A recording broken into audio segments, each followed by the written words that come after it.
linguistic objects. Help.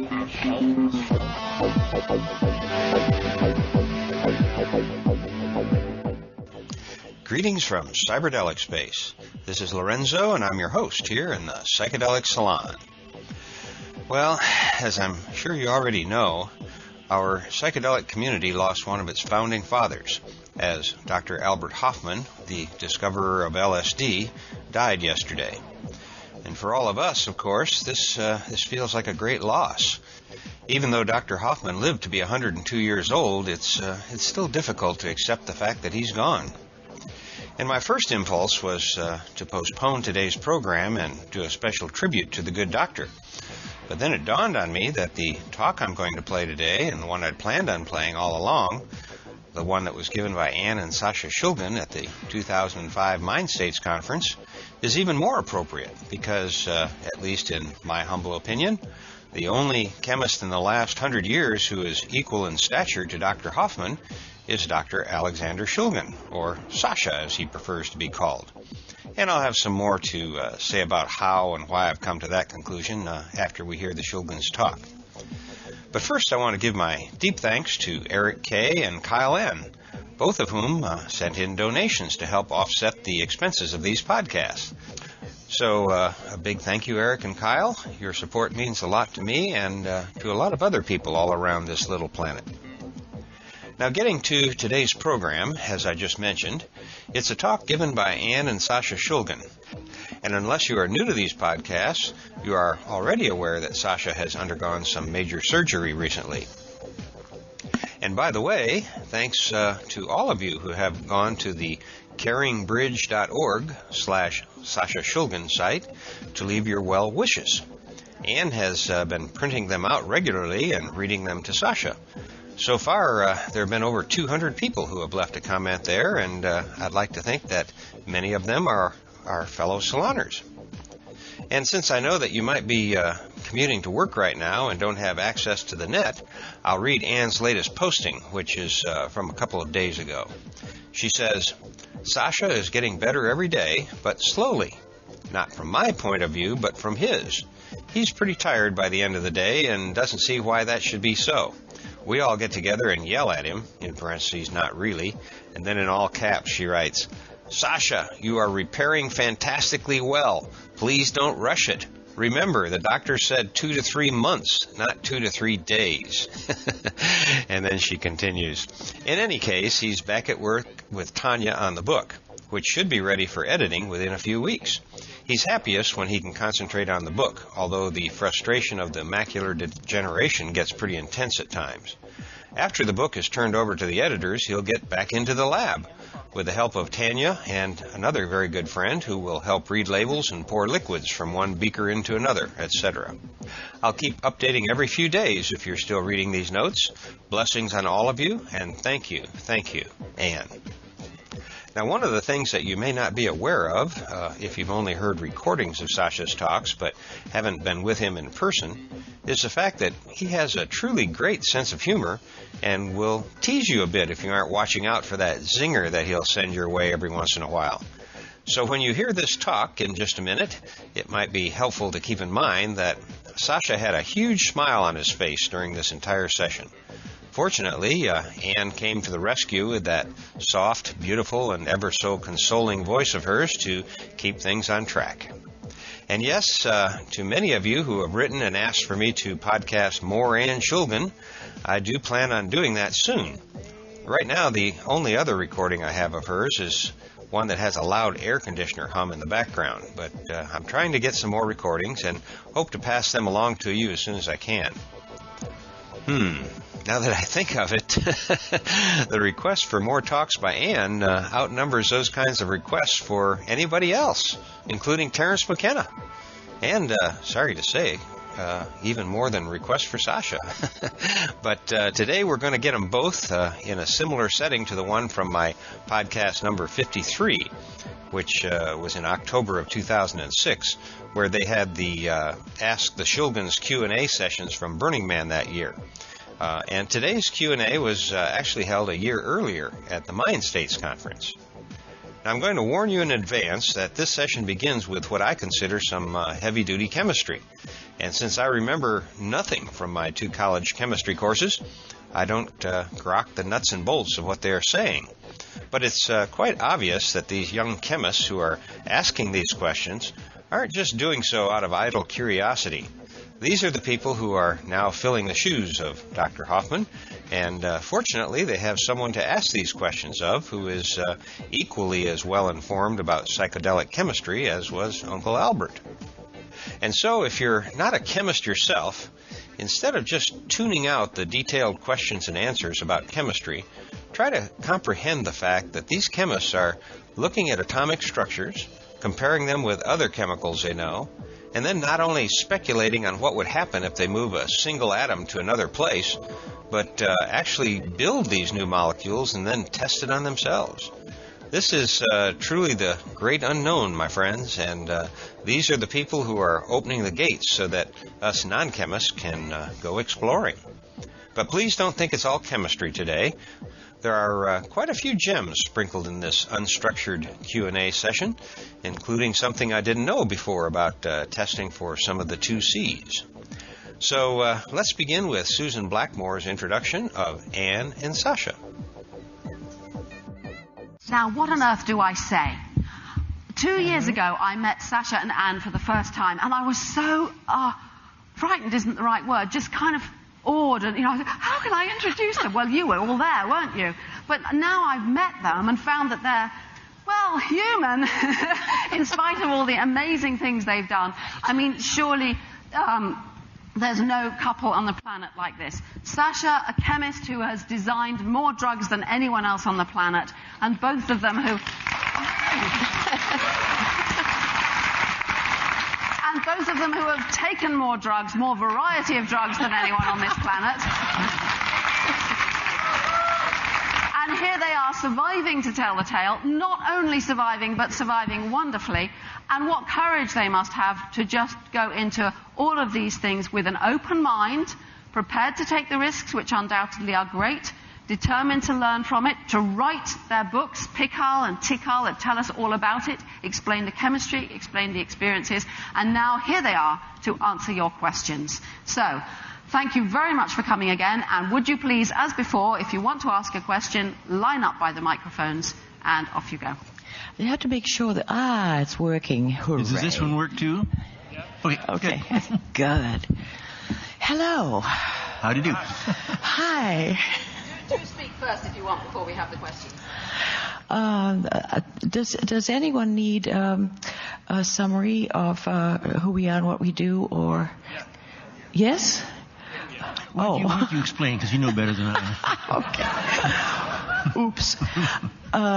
Seriously? Mm-hmm. Okay. We've only got an hour. This gentleman, known as Sasha, is, I think at present, he's probably the world's top researcher in the effect of psychedelic drugs on human beings. Most people who deal in this area are using the drugs or experimenting on animals. And, well, there is in this field a term, LAB, I think it is. LAB, right. LAB, which means... Lab experiments. LAB. It's short for large animal biochemistry. Right, large animal being human beings, yes. The thing we've also done at a certain point in the 80s, I think, Sasha published everything that he had discovered, and that included dosage levels and their effects in humans, etc., etc. He was publishing in the Journal of Medicinal Chemistry and other scientific journals who have peer review. But at a certain point, and I forget when was it that the lawyers for those journals got cold feet? In the 1980s. I think it was, yeah. The legal advisors of various editors of the various medical journals and pharmacological journals were advising the editors not to let human experiments be published unless they were had been approved by and had been overseen by a research advisory panel of some type. And so in our little research group, we decided to be a research advisory panel and advise ourselves as to how we should do things. And that went along for about 2 or 3 years, and then that was felt to be uncomfortable. The journals are strictly a little bit uncomfortable publishing human data that did not come from known clinical sources. Well, everybody was getting cold feet. It was the beginning of the war on drugs in general. And they decided it was just too risky. Actually, our research group did include the kind of people who are supposed to be included in a, advisory panel. Psychiatrists and lawyers, psychologists. Lawyers, yeah. Not too many lawyers. So anyway, that was the point at which we began to think that the best thing to do was to put all this information, all this knowledge into a different form, one that did not depend on peer review. And so we began writing the first book, which was PCAL. And very, very cautiously indicated that it was a fictional book. Yeah. So there'd be no complications. The chemistry is not fictional. Well, maybe it is. No. Okay. No. But the rest of the story, you might say, is nonfiction here and there. Let's put it that way. But some of it is fictional. And as far as the authorities go, it most definitely is a fictional story. And as far as my children go, it certainly is fictional because there's a lot of sex in it. So, and parents don't do that kind of thing. It's amazing what children don't know their parents do. They don't want to know. Children prefer not to know. So that was the beginning of the writing, and I was doing work as a lay therapist at that time, and I did that for about 2.5 years. And that was incredible work, using MDMA before it became illegal. And let me tell you, MDMA is an extraordinary psychotherapeutic drug. And I'm so happy to know that various places around the world, it's now being used in what I think is going to be its most important way, and that is dealing with PTSD, which is post-traumatic stress disorder. Especially for veterans of war, I think MDMA is going to save a lot of sanity. And anyway, after MDMA became illegal and the idea of the book became more important, I quit the therapy, having learned a tremendous lot, and we began writing PCAL. We submitted the manuscript to a very good friend who's a publisher, and he sent it back saying, "I wish I could, but it's too political." We understood, and we did not submit the manuscript to anyone else. And we went ahead and did our own publishing, and we have been delighted to have done so ever since. And the second book is TCAL. The first book, PCAL, PIHKAL, stands for Phenethylamines I Have Known and Loved. That was Sasha's idea. And the second book is Tryptamines I Have Known and Loved. And people who don't know a thing about chemistry enjoy the first half of the book, which is the story. And those who are pure chemists ignore the first half and just go straight to the chemistry. And that's pretty much, for the rest you have to read the books. That's sort of the best summary I could give. You got anything more? No, I think it's beautiful. Thank you. Okay, all right. Now, questions, for heaven's sake. And if there are no questions, we're in real trouble.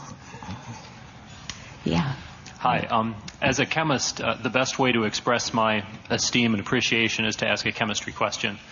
In PiCal, you say that 2CH is likely to be not psychoactive because it would get chewed up by the monoamine oxidases. I'm wondering why substitution at the 4 position would inhibit that, as it does with 2CB and 2CD and so on. That's the first question. The second is more in general. Well, perhaps I should let you answer that, and I'll ask the second one. Okay, the question basically, why are some of these phenethylamines that are presumably destroyed by monoamine oxidase inhibitors, why are they active? Well, there are a number of reasons they might be.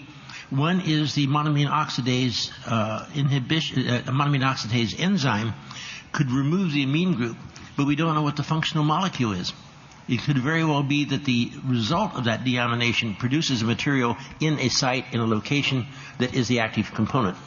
A lot of these, most of these, I have not even looked at the urinary content, urinary metabolites to see what is in there. For example, I found that I did do an experiment with mescaline, which is again a phenethylamine. It should, quote, not be active. And I made some C14 labeled mescaline and divided it into 3 portions, about 5 microcuries each. And one was the pure material that I had made. It was, I think it's about 40 micrograms of material. Then I diluted another batch to about 2 or 3 milligrams, and a third batch to 150 milligrams with cold mescaline. And to see it over the course of 3 or 4 weeks, I took each of the 3 samples and collected my urine. And I found in the low concentrations and the medium concentrations, the material was almost totally destroyed by the monoamine oxidase. I presume by monoamine oxidase, because I did find the C14 in the acidic fraction. In the higher levels, there was about 75% destruction, about 25% went through unchanged or as other demethylated metabolites. And I suspect that the large dosage is what allowed the mescaline to be realized. And at small levels, small doses, it's just totally destroyed. I think a challenge to this would be to try some of these compounds using monoamine oxidase inhibitors, sort of an ayahuasca concept, where you have a material that is not orally active or shouldn't be orally active and becomes so in the presence of an inhibitor of that enzyme system. So it may well be that these materials that are active are extremely active, and in the presence of a monoamine oxidase inhibitor, their potency may be much higher than we suspect. Thank you very much. Was there a second part of the question? Yeah, the second part is, or the second question is, the psychedelics you've designed all have their unique character. Clearly there's so much more going on than just 1 or 2, different receptors, 5-HT2A, 5-HT2C. Why do you suppose that is? Would you say there's just a bunch of subtypes of receptors or a symphony of interactions among them? Or how would you speculate biologically the subtle differences between, a 2CB and a 2CI, something like that? Well, first of all, I don't know where the materials are active. Since one can look where the serotonin agonists go, one can suspect that serotonin, there's a new subdivision, I think, every 3 weeks. 5-HT2, 5-HT2A, 2C. They find other compounds that are agonists to another type of serotonin. So it may be a display of different of distribution amongst different serotonin receptors. But I believe that the involvement of the neurotransmitters as an explanation is partly compromised by the fact that neurotransmitters, we can see where they are, and we don't know where these things are in their effectiveness. A good example of this is an experiment, I think I wrote a note on it, in which DOB is a very potent psychedelic. It is very long-lived, very slow onset, very long-lived. It's a weekend trip. Yeah. Yeah, a long weekend. Be cautious of DOI, which can be equally long and equally potent.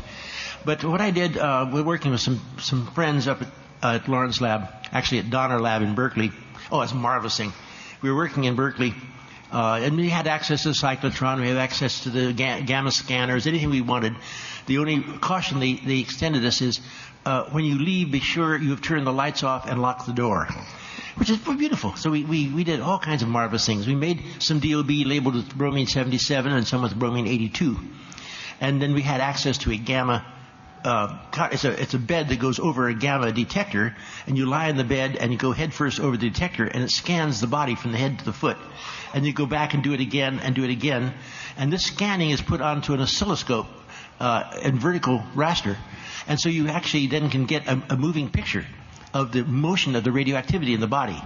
You don't know what form, chemically form that radioactivity is in, because all you can see is where the gamma rays are coming from. But it does allow you to see that this, if you get an injection, we took it intravenously, a little sloppy injection, you can see a little bit of residual C14 around the, probably bromine 77 around the area of the injection. And we looked with great interest to see how fast it would go to the brain and how long it would stay in the brain, where in the brain it went. And my desire was to see it all the way to the final metabolic end, so I could determine where the bromine went. We never saw ionic bromines. The bromine stayed on the molecule. But to our amazement, the material didn't go to the brain; it went to the lung, and the level in the lung built up quite not very high, but the lung is a very potent metabolic organ, probably next to the liver is the most potent metabolic organ, and the amount of accumulation of the radiochemical, I presume still DOB, but I don't know what its chemical status is, built up in the lung, and then after a while it began dropping down, and then it began accumulating in the brain. So I have a strong suspicion that the DOB goes in, it is changed to something else, and that change is occurring probably in the lung, and then that something else by circulation goes into the brain, and there it builds up in the brain. So you're seeing a metabolite. And I did all the chemistry I could. I could not isolate that metabolite and know what it is. So there's an example of how does it work. It works by enzymatic change, and yet you can't argue a mechanism of action of the original compound, because the original compound may not be contributing to the activity in the body. But it's possible that it is, right? It's possible that it is. Okay. How long did it take before the lung, the apparent lung effect started going to the brain? As I remember, 2 to 3 hours. Okay. Thank you so much. Right. I'll take the next one this side because they've been there longer. After that, I'll alternate. Do you want me to do this? Yeah, fine. Sure. Absolutely. Bless you. In taking MDA for about 4 years, maybe 12 times in that period, I find that I may have some memory problems in that area. Maybe I'm just blaming MDA on it, but it just seems like there's some correlation between those two things. Is that a possibility? It is a possibility. I really don't know. MDA was originally... No, MDMA. I'm sorry, you said MDMA or MDA? MDMA. Oh, I'm sorry. I heard it as MDA. Might have said that. I forgot what the question was. Well, yeah. I worked on an MDA history, and what was it? Seriously, may I ask, are you over 35? I'm 61. Okay, well, I think what we've observed is that anybody over 35 starts having gradual but distinct problems with memory. It's part of the aging process. It just happens. I don't think it's got anything to do with MDMA, because I went through about 1.5 to 2 years. This is before we knew that MDMA loses its effect if you use it too often. And I used it once a week for over 1.5 years. In fact, most of what my part of PICAL, the first book, was written under the influence of MDMA because it was my writing material. It was an extraordinary material for writing. It just kept things flowing. And my memory is not too hot, but it's certainly no worse than that of my friends who've never tried anything in the way of a drug. So I very much doubt it. Okay. And I'm even older than Anne, and I have noticed this memory deterioration. And I'm not a chronic user or a regular user of MDMA. In fact, I haven't used it for a decade or more. And yet the memory is slowly deteriorating. I refer to it by the term of JOA, which is juvenile onset Alzheimer's. But there is a tendency, for example, if you have a clue of something, as I did with MDA, and I begin working out the answer of MDA, and I discover I had heard the wrong thing, and I don't remember what the question was. I mean, this is a blatant example of this memory problem. You come to the end of a sentence, you have to reread your sentence, know how you started the sentence. This is bad. It's okay. I remember a time when it was just not age but stress. I was with a group of people I didn't know, and I was about to introduce my oldest son to those people and realized I didn't remember his name. It took a few seconds, to just relax myself, and it all came back. I mean, stress will cause that also. Yeah. Yeah, there's many other neurotransmitter systems, and I was wondering if you were going to be doing any experiments with them. For example, there's 14 known currently cholinergic subtypes of receptors. One of them provides pain relief as powerful as morphine. Another one is involved in memory, and especially the cholinergic nervous system is what tends to go out more and more as you get older and older.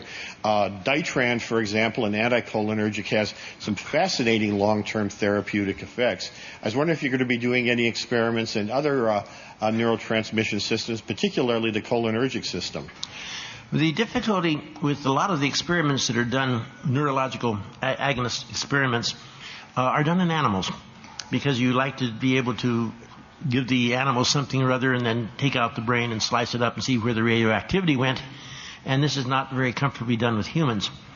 So the difficulty, again, that I add to this is that I can look at these things not as brain enhancers or brain modifiers, but as mind modifiers. And I'm not quite sure the connection between the brain and the mind is something that I find to be I want to get into memes here in a moment. There is no way of getting at the human mind easily as an experiment. And since we can get at the neuroreceptor sites, the various neuroagonist sites, and to tell where they are and where a material goes relative to them, we tend to like looking under the light for the lost keys. It's easier to see there. That may not be where the key is to be found. But you tend to look where things are more easily seen. I remember a seminar was given at Lawrence Lab about 10 or 15 years ago, and it said the explanation of the action of psychedelics, something by someone in a big government office somewhere back in the East Coast, something National Institute of Health. And I was very interested because I was curious how they explain the activity of these mind chemicals without going into animals. And the talk was totally about animals, brain distribution, where the materials went, what receptors they were associated with. And I went up to the lecturer afterwards and I said, I understood you're going to talk about the mechanism of action of these materials, and all you did was talk about the distribution in the brain, in the animal brain. Well, that's all we can measure. So again, the idea, this is what can be seen, this is what's reported, this is what people tend to assimilate as being the target of the compounds. And the truth is, maybe these materials don't affect neurotransmitters at all. Maybe it's a distribution of this lipophilic thing with that hypo something or other thing that constitutes the structure of the mind and not the brain. What was that experiment on the understanding? Oh yeah, one of the 5 schizophrenics and 5 normals. Remember that I told you about that? Oh yeah. This is a beautiful example of what we know about mind chemistry. at Donner Lab, some 15, 20, 25, maybe 30 years ago, it was believed at that time that methionine was a very great aggravator of schizophrenic syndrome. It did not have any action on normal people, but on schizophrenics it made them more difficult to handle and more difficult to assimilate behavior changes. And so I made up some S-adenosine methionine, as I remember. It was radio labeled, and we had access to the PET scanning. And we got 5 schizophrenics from Mendocino Hospital and 5 normals from the lab there, which was a bit harder to do, but we did get 5.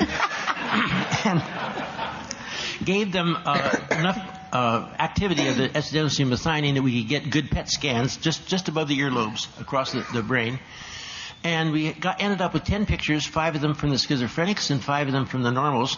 And all 10 pictures were totally, totally different from one another. There's no connection of distribution that you could find that would lean toward one or lean toward the other of the 2 human groups. And every time people came in from the East Coast to visit the lab, we'd have these 10 pictures on the wall. And we'd ask them, who do you think, which of the ones are the normals and which of the ones are the schizophrenics? And we tallied the answers, and there was absolutely no total random response. But the fascinating thing is about 3 or 4 months later, one of the schizophrenic patients, volunteers, came in and talked to my friend, who's the one who set up the experiment, and he saw the 10 pictures on the wall. And he said, "Oh, are those the 10 pictures you took of us?" No, one picture from each of you. "Oh, but then these, I'm one of these 10, right?" He said, "Yes." Tony said, "Yes." He said, "That's me," he said, pointing at that picture, and he was right. He picked his own brain scan out of 1 chance in 10 if it's random, but he picked it correctly. So Tony very casually said, "Hey, you're right, how'd you know?" "Oh," he said, "you see this little almost star-shaped thing down here in the lower right corner? I see it all the time." And so this is the kind of information that you cannot get from animal studies, but it's also it emphasizes the absolute ignorance we have as to the function, the mechanism of operation of the mind. Yes, I'd like to ask a question about the Dragonfly series of compounds. I haven't been able to find too much information on it, because I've only learned of it recently, but can you, in your opinion, tell me the most desirable ring substitution pattern to go between the rings? And has anyone or yourself experimented with a amino X type derivative of that with the oxalone ring on the side? Could you repeat that slower, please? I'm really not trying to make fun of you. It's just that the sound is a little difficult. Yes, I was asking about the Dragonfly compounds. What you would say the most desirable substitution is to go in between the furan rings, and has anyone experimented with an amino X type side chain to go on that compound? What kind of amino X side chain? To my knowledge, the amino X side chain has not been put on the dragonflies. You have what I call the pseudo-flies, the flies, and the dragonflies. This is a chemical game of looking at the what I call the dirty pictures, the molecular structures. You take an aromatic ring and you attach a dihydrofuran on one side, and the dihydrofuran the other way on the other side. You have, in essence, a molecule, that central molecule with 2 rings fused on each side of the center, and that looks like the wings of an insect. So these were called flies, and there are what would be the ordinary fly is the dihydrofuran. In the para position, there's a bromine or a cyanide nitrile group or a methoxy. And in the other position of the chain, there is either a phenethylamine or an amphetamine. A little bit difficult to make.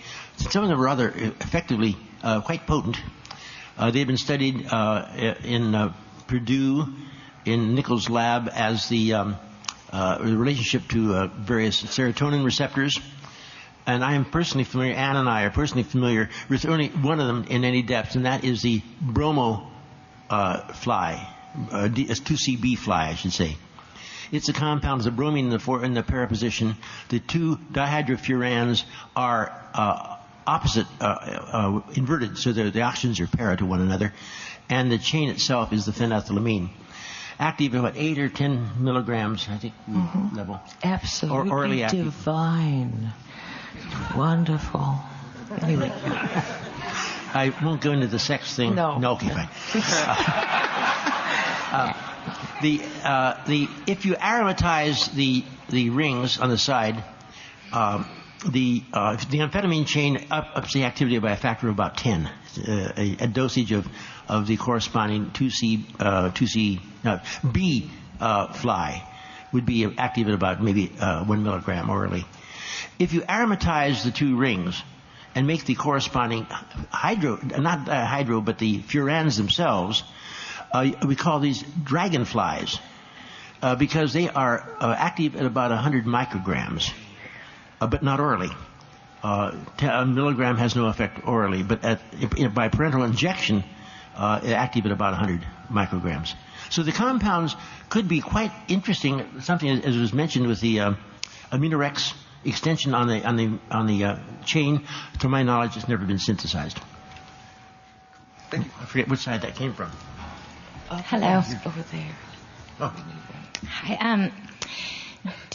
My question is, do 2CB, 2CI, or any of the other 2Cs show up on a standard drug test? I got 2CB, 2CI, and show up on a standard blood test. Show up. Oh, urine test. I haven't the slightest idea. That Sasha might have an idea. How do you define a standard blood test? No, not a standard blood test. A standard drug test, like urine test. Drug test. It depends when, I think. No, I don't even know if they have been standardized for these drugs, the 2CB and 2CI. That's probably. I have to admit I'm innocent as to how the two compounds are metabolized. I've never bothered looking at my urine when I was first working with them. If they are metabolized salicylic acid, which is a very reasonable metabolic end product, I would say would not show it up at all. I don't know what a standard urine test I presume you had in mind. Mm-hmm. The amounts that would be present would be very small, and I would wager that most urine tests are standardized toward things that are most apt to be seen, such as marijuana or amphetamine or methamphetamine or cocaine or opium, things that you can get color tests for. And the color test is a presumptive test, and if it is negative, there is no drug thought to be present. If it's positive, it really justifies a more thorough and a more exacting analysis, because a positive color test can be to another compound entirely than what you think it may be due to. So a presumptive test, a color test, a test of that type is only if positive, justifies going to the expense of a more exacting test. I really cannot conceive of a color test that would show positive with 2CB or 2CI in urine, because the amounts there are so small. Okay, thank you. Yeah, hi. I was wondering, there's been some speculation online, that may be dubious as to whether there's psychedelic Aminorex or piperazine analogs. I'm just wondering if you have any information as to, if that's a possibility. If there are, psychedelic piperazine or Aminorex analogs that can be synthesized. Are you saying piperazines? Yeah. And hydrazine, I think. No, it's piperazines, Hydrazine in place of the amine group? No, I was saying, there's been speculation online that there's possible analogs of Aminorex or piperazines that may be psychedelic, and I'm wondering if you can validate that, or if you know of any possibilities.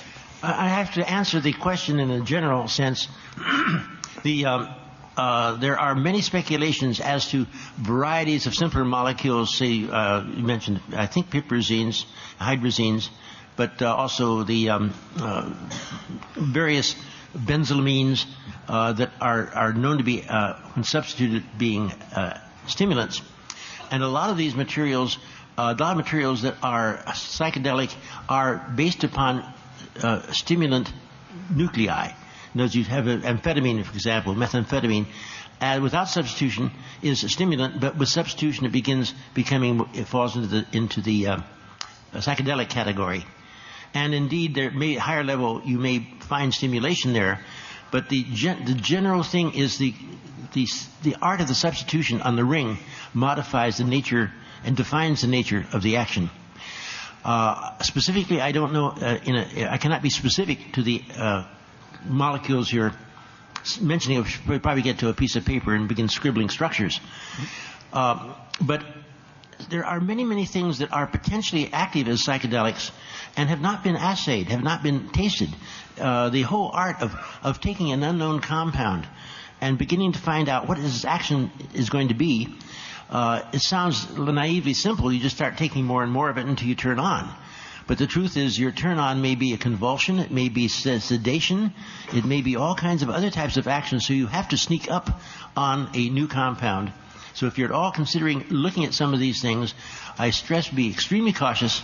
If they have not been taken in man before, preliminary animal screening to me is worthless. I gave it up 25 years ago. I killed a number of mice and felt very bad about it. But you have to take yourself as the test animal. And that means you start at a level that you are confident will have no action whatsoever. And if you're not that confident, you start at 1,000th of that level. You start at a small amount and be patient. And all be aware of the fact that if you take an unknown material too frequently every day or every 2 days, you may build up a lack of sensitivity to the responses, and in essence, immunize yourself from response. It's a long process. Fortunately, you can do half a dozen things, different compounds not the same time, but on sequential days, and the chances of cross tolerance is small. But if you are getting into any new materials based upon basic new ring groups, go with extraordinary caution and keep good notes. Okay, can I make one comment in regards to the MDMA and memory, that the other person posted? I went through a period where, I probably recklessly used MDMA regularly, and I never noticed any memory loss due to that. My father, who's never done a drug in his life, starting at age 50, definitely started to decline in memory, So I just thought that would be a good comment to make in regards to that. Mm-hmm. Memory. I think that we didn't quite get the full question about memory loss, but on the other hand, we should go on to the next questioner because otherwise we're not going to make it. First, a clarification. I was at the Berkeley patients group when you spoke, and you recommended a research chemical. I think it was 2CT2. Is that correct? 2CT2 was the first of the active phenethylamines, yes. Okay, thank you. And the second question is a bit more... You also mentioned a story about scopolamine. Mm-hmm. Does that have any relation with datura? Scopolamine is a component in datura. Oh, okay. Cool. Mm-hmm. Thanks. Yes. So there are about half a dozen quite strangely different plants that have scopolamine as the major active component. Scopolamine, though, is much more of a hallucinogenic than the psychedelic, in that you see things that are not there. You do not recall too well what you did see, and it is a memory loss, an amnesia type of chemical. Never take scopolamine. 2 warnings on scopolamine. Don't ever use it if you're without a babysitter, because you're apt to go through doors that are never been opened before, and they're still closed when you go through them. So you have someone to pick you up. And the other thing is about 1 person in maybe 500 is hypersensitive to scopolamine. So if the person's never tried scopolamine at all before, try it at a tenth of the expected dosage. And if there's no action, then you go to a normal dosage. What is the worst thing that can happen if you're hypersensitive to it? It'll be active at 1/10 the normal dosage. It's a potency. Wow. Okay. Mm-hmm. I'm wondering what your opinion is on ibogaine, and are there any other molecules, analogs to it, that might be useful for drug addiction and things of that nature? On ibogaine, my personal response to it was quite negative, and I chose not to pursue it very far. But that was 40, 50 years ago. I have heard of the actual ceremonies, the rituals that are performed in Africa with the Tabernanthi Iboga. And who's our Italian friend who went through? Giorgio Samarini, I think. Yeah. He went through them twice. And it's, in essence, they use it as a... It's a death experience. It's a death experience, yes. They use it as a way of embracing the transformation from the early child to the adult, and it is used in that ritual. The work that's being done with it in the treatment of drug addiction is, I believe, showing a rather good promise. I know of 2 or 3 cases that have been quite successful. There are a couple of cases in which the person has reverted. I know of a case where the person reverted to his original drug that he was addicted to, but that because of his social surrounding. And then there's the situation of that one horrible, sad thing in France. Oh yeah, I don't know how many years ago it was, about 5 or 6. There was a government-approved research study going on in Switzerland, studying the effects of MDMA. It's a group of psychiatrists, and somewhere along the line, one of the psychiatrists, whose name I will not mention, for some reason took one of his patients. There's a woman who was severely depressed. He took her to France, or they both were in France. In any case, that's where the experiment happened. There was no contract made. Now, I wrote as much as I could in the second book, Tikal, about making the contract with the patient before you start on any trip or any experiment with any consciousness-changing drug. And the contract, I think, is vital. Well, no such thing was done. And what he gave her was ibogaine, but it was thought for quite some time afterwards by the various authorities that he'd given her MDMA, because he was one of the psychiatrists in this research project. So in response to that first impression, they shut down the Swiss research for quite a while. In any case, he gave this lady ibogaine, being in a state of emotional pain and having been there for a very long time. She apparently saw the death door, which is an experience some of you have had and I have had, and it's always welcoming, and it tells you, this is the way home when it's time for you to go. It doesn't pull you in, it's just there. And she must have seen it, and she went. Now, most people, when they are not supposed to go over into the afterlife, are sent back. But she never came back.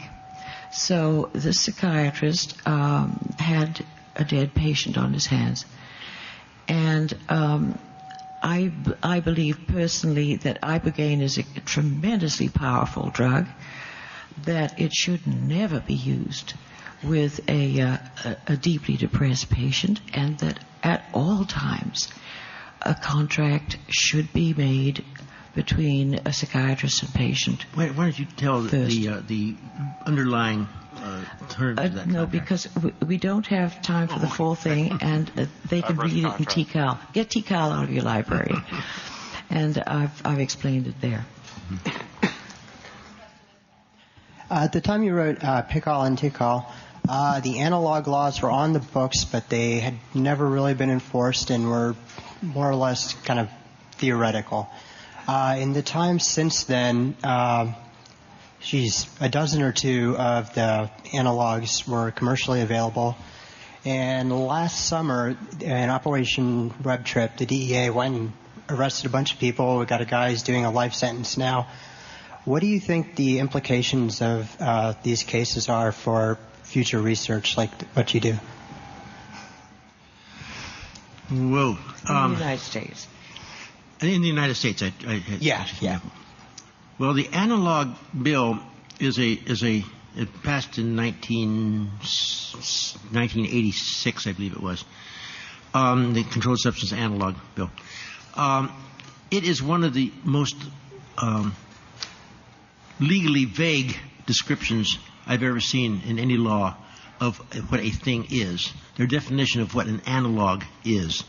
No, what the definition of what a controlled substance analog is. I wrote a letter to the Journal of Forensic Sciences, to the editor, in which I titled, How Similar is Substantially Similar, was the name of the thing, because the law does not say that these two things have to be similar. Are these two things similar? Yes. Well, there's 5 of these and 1 of these, and this has low water and this has no water in it. But they are certainly similar. Or in essence, you could say they're substantially the same. But the law says 2 things that are of structures, and the second part of the law, activity, and the third part of the law, of the definition, intended use, that is substantially similar to a Schedule I drug. And I got into this letter as a consequence of being called as an expert witness when I was asked. What's not widely known, and I believe it is still correct today, MDMA, for example, is not illegal in California.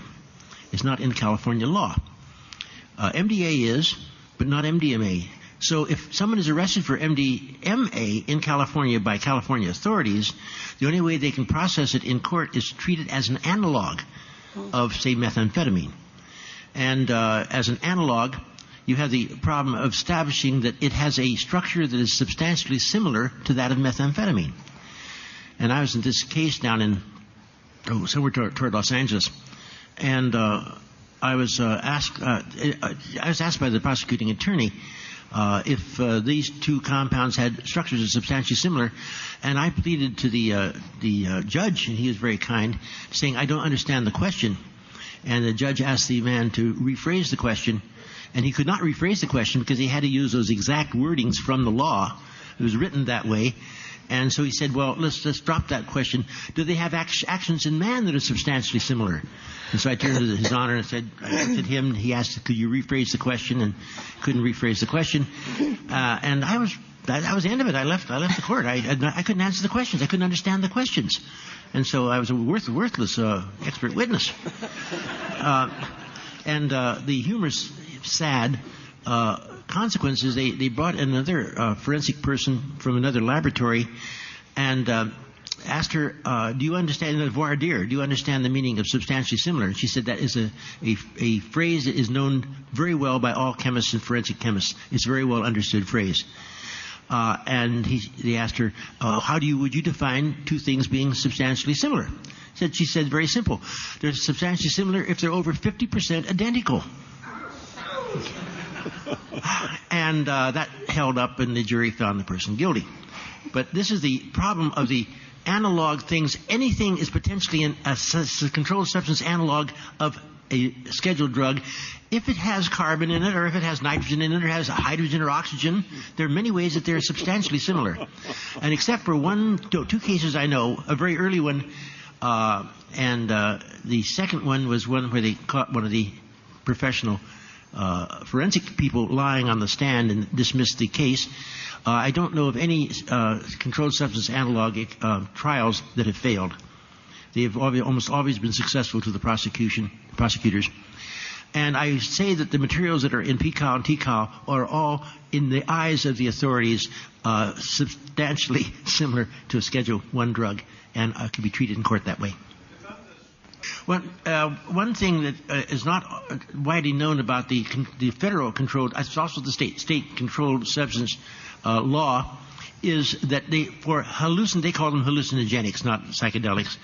For hallucinogenics only, the isomers, optical isomers, positional isomers, and optical, positional, and one other definition will apply to these materials that are called hallucinogens. And so they have, in essence, broadened the, say, substitution isomers are automatically in the controlled substance law. They're not analogs. And one of my favorite examples of this is what I would call MMDA 4, which is 2,3-methendoxy 5 methoxyamphetamine is technically a Schedule I drug because it is a positional isomer of MMDA, and yet, to my knowledge, has never yet been synthesized. No one succeeded. I've tried many ways and failed every time, and to my knowledge, it's still not in the chemical literature. And yet, once a person has completed the synthesis and has the material, he is guilty of a felony, even though it's the first time it's ever been synthesized, so it's interesting to see what might happen there. I'm sorry, I got rattled off into other topics. And perhaps it's entirely up to you whether you want to make shorter answers and finish all these people or not. We've only got a little under 10 minutes left. So, with that warning, I've forgotten which side we're after. Right here. Yes, you want. Well, first of all, deep gratitude to both of you for all your work and your willingness to share so much with us. I have two questions. The other night, Sasha, we were having a conversation about ecstasy, and you were talking about, I think you called it sort of that first-time magical effect and how you kind of lose that with the ongoing use. I was wondering, Anne, what was your experience around that when you were using it weekly for a year and a half? And do you feel it's, quote, safe to use it that often? Well, for the fact is that as I used, it's not ecstasy to us. We refuse to call it ecstasy because the term ecstasy could mean anything these days.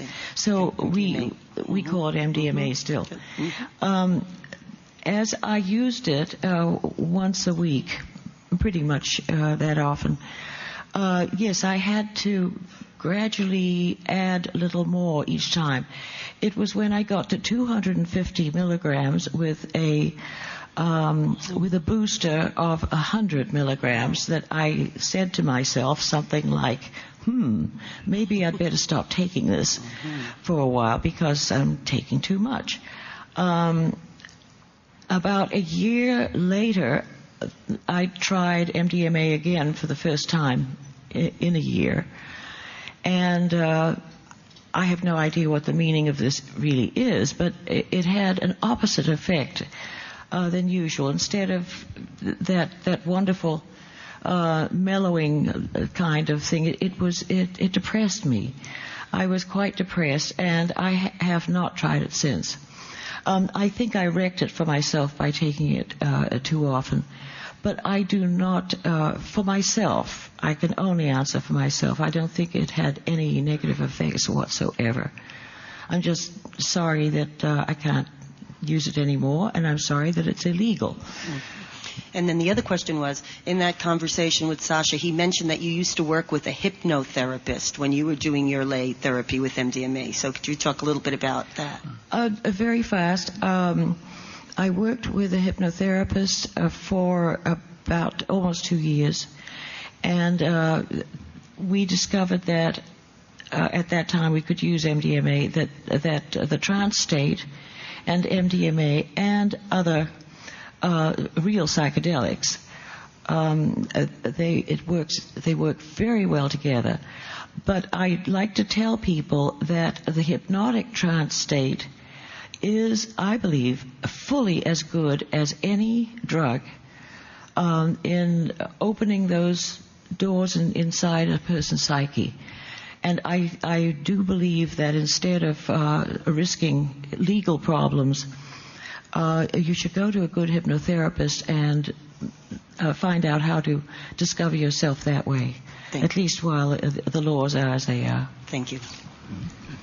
Yeah, picking up on the last questioner, I know several people who've been using MDMA for well over 20 years on a weekly basis and have not lost the magical quality of it. So that's just a comment. But my question pertains to the love story part of your writings, which has drawn me in and deeply charmed me.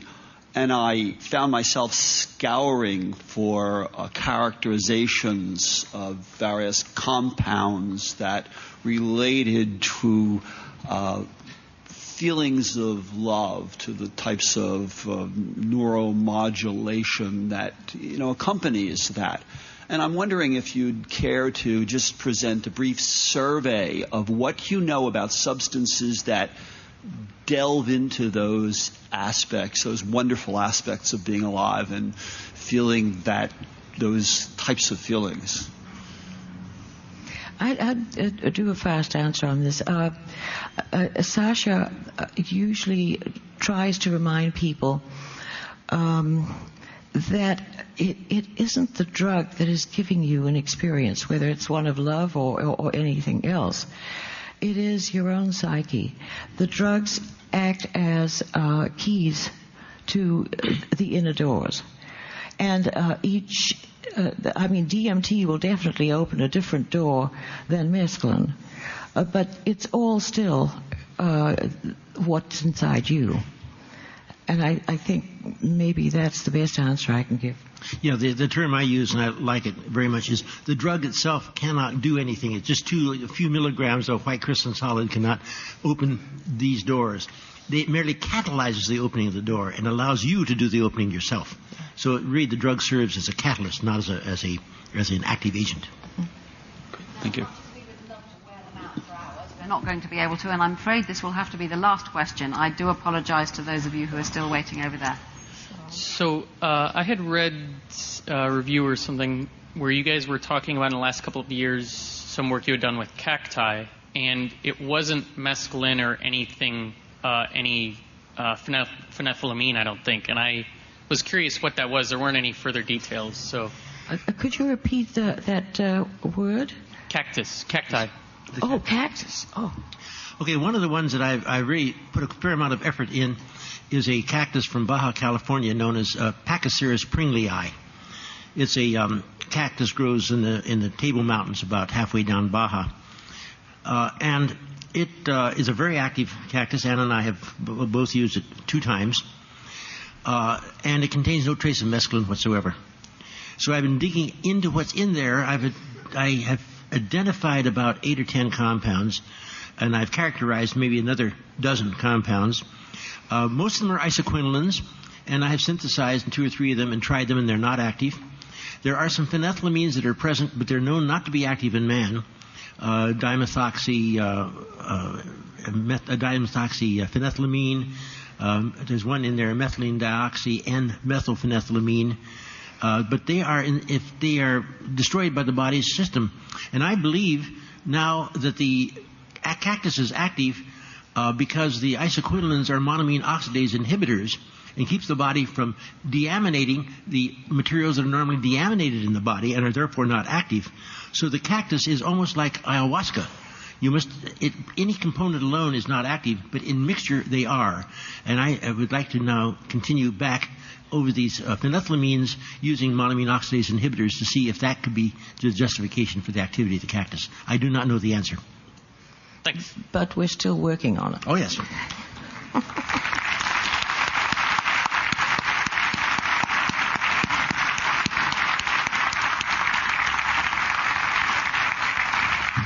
Thank you very much indeed, Sasha and Anne. Long may they continue working at it and giving us the benefit of their experience.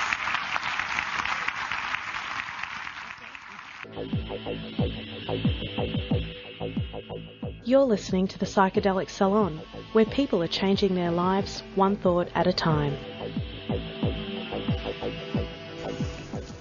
Now, if you think you've heard this talk before, you may be partially correct. June 6, 2006 was the approximate anniversary of my first year of doing this podcast. And so for the program that day, I think it was podcast number 39, I played several short selections from several speakers at this conference. But today you heard their entire session. So I hope that now you have a little better idea of the chemist side of the Shulgins. And should you have sometime in the distant past when these ABC drugs were still legal, should you have ingested one of these little gems like 2CB, you know that a lot of work went into designing that experience for you. And yes, Sasha and Anne and their merry little band of deep space explorers did just that for us. They designed experiences. Now, most of you, I'm sure, already own a copy of Anne and Sasha's books, P-Call and T-Call. But if you don't, you can buy copies through Amazon from your local bookstore or directly from the Shulgins by emailing their publisher at Transform Press, that's all one word, Transform Press, at yahoo.com, where the price is $24.50 each, and you can just send an email to Transform Press and get the details directly from them. My guess is that once you've held a copy of these books in your hands, you're going to have a copy for yourself. And if you haven't already begun to build your own psychedelic library, these two books are a perfect place to begin. For one thing, they're divided into two parts, and the first part is the story. Now, they bill it as a novel, but if you read it closely, you'll discover that maybe you even know some of these characters, at least the people the characters are based on. And then you'll discover that there is, at least maybe a kernel of truth here and there in this story. And then, if you're like I was when I first found Pikal, out in the boondocks with no friends who even smoked cannabis, working in the system, burdened with debt, hating my job, and then you read this great story that you somehow just know has to have a lot of truth in it, and for the first time in many years you have hope once again. And then you begin part two and discover some 500 or more pages of chemical recipes. Do you want to know more about 2CB? Just go to page 503, where you'll find detailed protocol for making it, followed by information about dosage and duration, and then come the qualitative comments and Sasha's extension and commentary. Now, I'm not sure about this number, but there are over 30 index pages with about 40 lines each. That's in Pikal, at least, which means there are over 1,000 entries, and the vast majority of them are names of chemicals. And these are only the phenethylamines that he created and tested. The tryptamines are decaled in Tikal. Now think back for a second about some of the things that we just heard Sasha say about, first, the problem of figuring out which compounds will be psychoactive and then building them, but the second problem of human testing and how painfully slow it absolutely must be. Because if this kind of testing isn't painfully slow, it most certainly can become painful and maybe even painfully dead. So if there are any budding chemists out there that are listening to this, please keep Sasha's words in mind at all times. Anyway, when you pick up copies of Pikal and Tikal and fan through those thousands of pages, then see if you don't agree that Sasha Shulgin is a chemist that is truly worthy of a Nobel Prize. Wow, I've been saying that for years now, but just now, just as the words were coming out of my mouth, I suddenly realized that this is the first time I've said that since Dr. Hoffman died, because I always follow it by adding that Albert Hofmann is equally worthy of the joint Nobel Prize in chemistry. Of course, the fact that Dr. Hoffman was a member of the Nobel Selection Committee probably prevented him from receiving the award himself. But now, dear Albert has moved on to a new adventure. So I guess the mantle of the world's greatest chemist is now yours alone, Sasha. The king is dead. Long live the king. Can you believe I'm getting so corny today? All I'm trying to say is that I'm sad that Dr. Hoffman has left the ship, but I'm overjoyed that Sasha is recovering, albeit at a pace that he's bristling at. Anyway, get well, Sasha, and our love also goes out to you, Anne, and Tanya, and Greg, who are there to help Sasha get back on his feet. Now, regarding the Shulgins talk that we just heard, I want to emphasize what Anne was saying about the potential MDMA therapy has for veterans of war suffering from PTSD.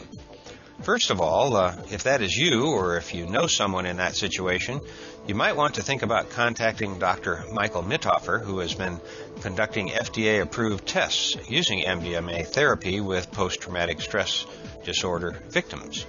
And you can find links to him in our psychedelicsalon.org blog. The reason I say that is because in my own case, at least it's my belief that working through some of my Navy issues while with friends and on MDMA, well, that's the main reason I'm still alive today. Now, I was never diagnosed with PTSD, and I really don't think I had it. I don't think that's the case. But I can say for certain that the bizarre dreams that frequently woke me up with my own screaming, well, they went away after I went through some of these sessions, and now they seem to have gone away forever. But unsupervised, that is, without some kind of experienced, hopefully professional, help, MDMA may not be that great of an idea. Believe me, in my case, I know for sure that it can be a great party drug. In fact, since there was no information about it when I first started using it, I seriously abused it. Seriously. Until it didn't work at all in any dose, and believe me, I tried some dangerously large ones. So I stopped completely for 2 years, tried again, but nothing, not even a tingle. So I stopped for 7 more years and tried it again. And then, like magic, it was almost as good as the first time. And after that, I never used it more than 2 or 3 times a year, and it worked perfectly every time. Now, it's been a really long time now since I've used it, so I'm sure it would work well, even though I once was almost a daily user. But now I avoid it because of the body load.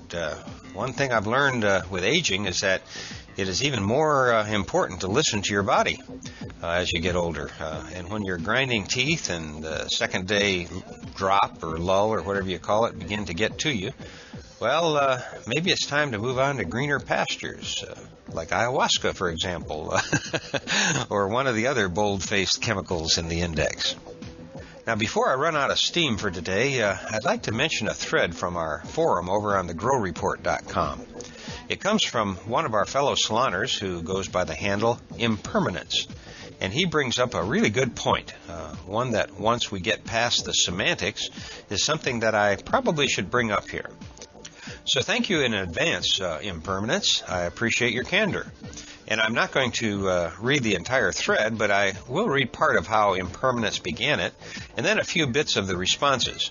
But if this topic interests you, I recommend that you go to the Psychedelic Salon forum on thegrowreport.com and look for the thread titled A Bone to Pick with Lorenzo. Here's how it begins. The bone I have to pick is regarding Lorenzo's opinion of cannabis being non-addictive. Sure, cannabis is not physically addictive, and you may have had no physical withdrawal symptoms, but it is without a doubt incredibly mentally addictive. And I, for one, have suffered physical withdrawal symptoms every time I've tried to give up cannabis. Now let me interrupt right here so I can get my little semantic thing out of the way. And that has to do with the word addictive. The reason I want to clear the air on that term first is because the rest of what Impermanence has to say is something I think we should take very seriously. But here's my problem with the word addiction. And I confess to being a disciple of Jonathan Ott on this. I don't have the time to go into it in detail right now, but eventually I'll play one of his talks about what it really means to be addicted. But just to give you something to chew on, how come here in the States, where coffee breaks are actually written into labor contracts, and where almost everyone has several cups of coffee each and every single day, how come we don't mention the fact that all of these people are addicted to caffeine? Because that is, in fact, exactly what they are. And if somebody who drinks 2 or more cups of coffee a day claims that they aren't addicted, well, tell them to quit cold turkey and give you a call around the 4th or 5th day and let you know how they're doing with their withdrawal symptoms. Now take the same case with daily cannabis smoker, toker, or vaporizer, and they'll call you to say that they haven't had a single physical symptom of withdrawal. My point being somewhat anally technical, but until coffee drinkers admit that they are addicts, and see how bad that word sounds? Until those coffee addicts admit their dependency, I don't think us cannabis users should give up any ground and allow ourselves to be called an addict, even if we are using a non-medical phrase like mentally addictive. Now, I do know what you're talking about, Impermanence, but I feel quite strongly that we shouldn't open the door to creating any more negative impressions of the psychedelic community than necessary. We're perfectly capable of doing that in many more creative ways. Anyway, if we get rid of the addict thoughts and go with something like serious psychological dependency or something like that, then the rest of Impermanence's post really resonates with me. And in point of fact, Impermanence makes the same point a couple of days later when he said, maybe I shouldn't be using the word addictive. What I should be saying is I have a psychological dependence to cannabis. And I think he also mentioned that he was a little drunk when he made his original post, which I'll continue reading now. I'm a 29-year-old male who has been smoking cannabis since the tender age of 12. I can't give up. In Ireland, it's mostly indica hash from Afghanistan that we get on the street. I've been smoking this shit my whole life. I love it, and I'm miserable without it. I suffer headaches without hash. I can't sleep. I'm incredibly moody, in fact, intolerable. I will drink myself into oblivion if I can't get sorted for hash or weed. But I always do. I get sorted and continue living in my hazy bubble. Without cannabis, my central nervous system goes to overdrive.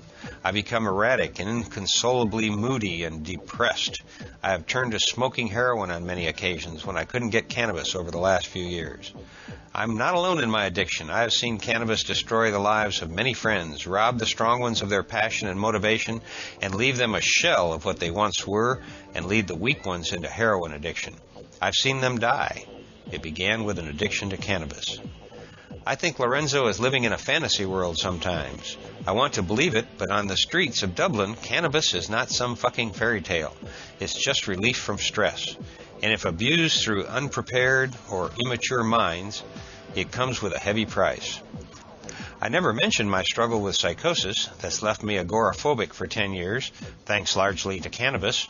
I'm hoping ayahuasca will help me deal with that because giving up cannabis is not in the cards. I would rather die than never smoke a joint again.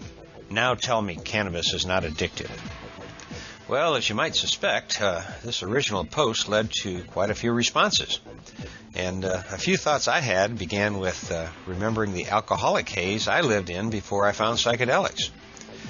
And as an aside note to our fellow saloners from the DEA and other agencies of note who may think I just replaced one vice for another, well, maybe you're right.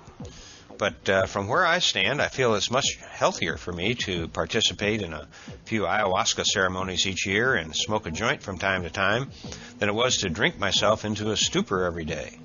And in a way, it sounds like Impermanence was doing more than his or her share of drinking.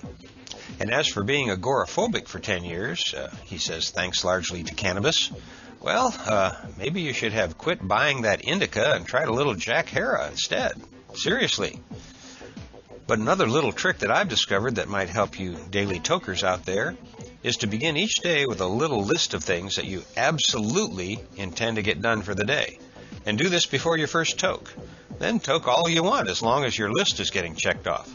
But if you miss getting everything done that day, then you don't allow yourself to toke at all the next day. And if you're serious about that promise to yourself, then you'll be surprised how much work you can get done while you're stoned. You know, the old carrot and stick program. That said, getting into the rut of being stoned every day isn't a bed of roses from a psychological point of view, and over the long term can be very detrimental. And I should probably interject here that both Ann and Sasha Shulgin strongly warn against heavy use of cannabis, and in fact, neither of them are fond of it personally. On the other hand, I admit that cannabis is my closest ally. Yet, very interestingly, the spirit of that plant, if you get to know it well and listen closely, will let you know when it's time to back off. Just a few months back, I found it quite fascinating that, along with myself, almost a dozen or so of my friends, almost spontaneously, and all without talking to one another beforehand, well, we all went on a break, an indefinite hiatus from using that wonderful plant. And I think that most of us didn't use it again for several months, just quit cold turkey, because it seemed like the right thing to do at the moment. In fact, I can remember thinking during my hiatus that I might not ever even want to use it again. And in fact, I realized that I didn't need to. But, of course, eventually I dusted off the old doctor's recommendation and stopped by the local dispensary once again, mainly because it was getting too painful to sit at my computer for more than an hour or so a day. But after I started back once again, I realized how much I missed the feeling the way I feel when I'm high. Now, let's be honest here. We humans have been altering our consciousness long before we even figured out how to brew beer. If you watch, you'll see even little children spinning themselves around in small circles just to get dizzy and get that feeling of being high. You know, it's in our nature to be high. At least that's my unscientific opinion. So maybe we're chasing the wrong moonbeam here. Maybe we shouldn't be talking about being psychologically dependent upon cannabis, but instead talk about being psychologically dependent on feeling good or having a relaxed and peaceful state of mind. Maybe that's what this calling to pursue this exploration of inner space is all about. Who knows? I for sure don't know what drives us to have these unusual experiences and then come back to places like the Psychedelic Salon and talk about them. Why aren't you listening to some good music right now? And by the way, I hope you do just that really soon, because all this talking can wear you out after a while. And music's the perfect break. By the way, did you know that Sasha is also an excellent musician? I believe it's the cello that he plays. But the question remains, why are you using some of your valuable time in this life to listen to a bunch of lectures when you could be out playing golf or something? I can't speak for everybody, but my guess is that most of our fellow saloners stop by the salon each week and are part of the global psychedelic community because they have no choice. We're drawn here like moths to a flame. So let's be moths that enjoy the light, but stay out of the fire. Well, I've got 5 more things I want to mention today, but I'm going to save them for the next podcast. I think we've all got enough to think about right now for one day. And I do want to thank John Hanna for producing the Mind States conferences, and to JT for recording them and allowing me to use them here in the salon. And most of all, I want to thank Ann and Sasha, not only for today's podcast, but for everything the two of you and your brave little band of human guinea pigs have done for all of us humans. You have all delivered to us the perfect medicine our species needs to continue on this fascinating journey. And as always, I want to close by saying that this and all of the podcasts from the Psychedelic Salon are available under the Creative Commons Attribution Non-Commercial Share-alike 3.0 license. And if you have any questions about that, just click the Creative Commons link at the bottom of the Psychedelic Salon webpage, which you can find at psychedelicsalon.org. And that's also where you'll find the program notes for these podcasts. And for now, this is Lorenzo signing off from Cyberdelic Space. Be well, my friends.